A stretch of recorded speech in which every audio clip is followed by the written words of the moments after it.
Oh, look at this. You gotta see this. This also is not only a memorial wall or it signifies the pyramid, this is also an example of a slave ship during the New Amsterdam era. So imagine thousands of people in this one little area. Oh my god. Because there was a six slaves used to tie them onto a rock and throw them off the boat alive. Because the six slaves was known, they were valuable, they were working the boat after they kicked out the Indians at the end of the day. God.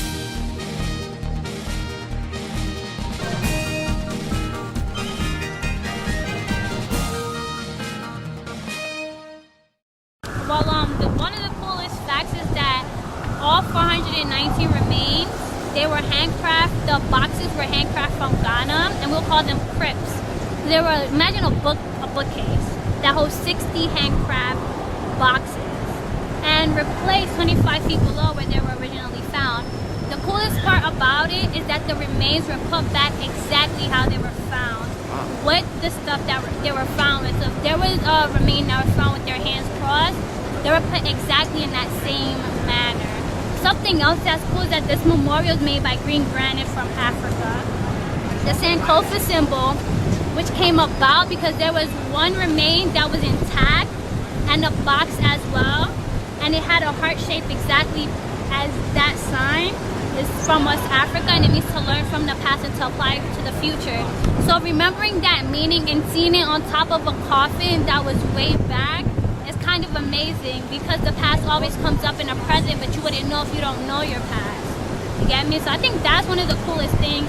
And the fact that everything here has meaning, like the circle of diaspora and how widespread African culture is not as limited as we would think.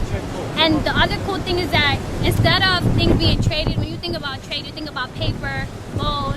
You wouldn't think about a human, you and I, being traded off and being the most valuable thing ever. So I think those are the coolest elements of every little thing. And that the burial ground stretches from the beginning of Broadway, half the City Hall down Chambers Street, and 5 blocks down Folly Square, and back down here, which is an estimate of 6.6 acres and maybe bigger. Wow. And something else that's also amazing is that this was all marshland.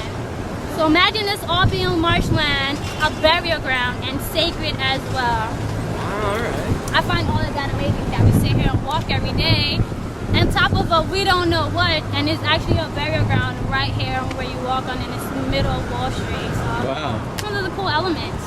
So all of these signs that we're used to seeing in the ethnicities that we have now, this actually shows us that they all derive from the African culture. It's basically like you're comparing, let's see, a building and its foundation. In life, everyone tends to have a building, but not knowing what holds it.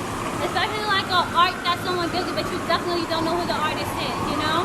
So this teaches you that no matter what ethnicity you come from, don't think